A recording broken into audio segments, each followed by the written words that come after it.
Hello, mega shoutout sa mga OFW dyan. O kayo mga mama, kung kayo ay maiengganyo sa pag-abroad, walang problema doon. Kung ang inyong goal o ang inyong adhikain po ay para makatulong sa pamilya, lalong-lalo na sa mga anak. Tayong mga nanay kasi, makatiis man tayo sa paghihirap natin. Oo, ang hirap ng buhay natin po ay kakayanin. Kaso, kung pag-usapan natin ang kinabukasan ng mga anak, ay susday, kahit hindi mo kayang gawin yan, nagtaka ka na lang kung bakit nagawa mo yan. Kami pong mga OFW, hindi namin hangad na malayo sa pamilya. Kaso kailangan talaga di ba? Kung sino man kayong mga nanay ang nakaintindi po sa sinasabi ko, maintindihan nyo po kung ano man, kahit ano pong pagsubok sa buhay namin, kaya naming harapin. Alam nyo, dati hindi ko naman pinapangarap na malayo Hindi ko rin pinapangarap na magkaroon ako ng ideya na mag-OFW kasi nga ang hirap.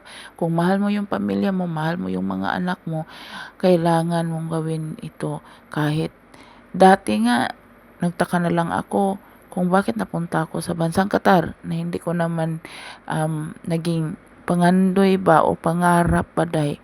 Oo. Pero sa ngayon, ang tagal ko na dito, 5 taon po straight po na hindi ako umuwi sa amin kasi kailangan pa ng mga anak ko, kailangan pa sa amin, kailangan talaga na kakayod tayo. Hindi man ako nakapagtapos ng pag-aaral ko, ng kurso ko, pero proud ako, naging OFW ako. Kaysa nakatunganga na lang ako dyan sa gilid, dyan sa bahay na walang ginagawa, tinitingnan, tinitingala o tinitingnan mo lang kung ano ang kahinatnan sa lahat ng mga pangyayari. Yung baga, kulang na kulang ka sa pera, kapos na kapos ka araw-araw.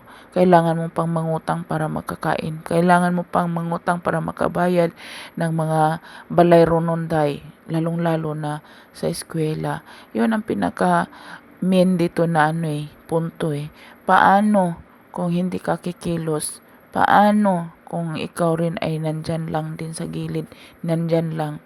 Walang problema kung ang pag-asikaso ng mga anak, oo, kailangan natin talaga na magsakripisyo kahit ayaw mo pang malayo sa mga anak mo. Pero kung pag-usapan natin ang kinabukasan, hindi natin isuntok sa hangin po ang kinabukasan ng ating mga anak.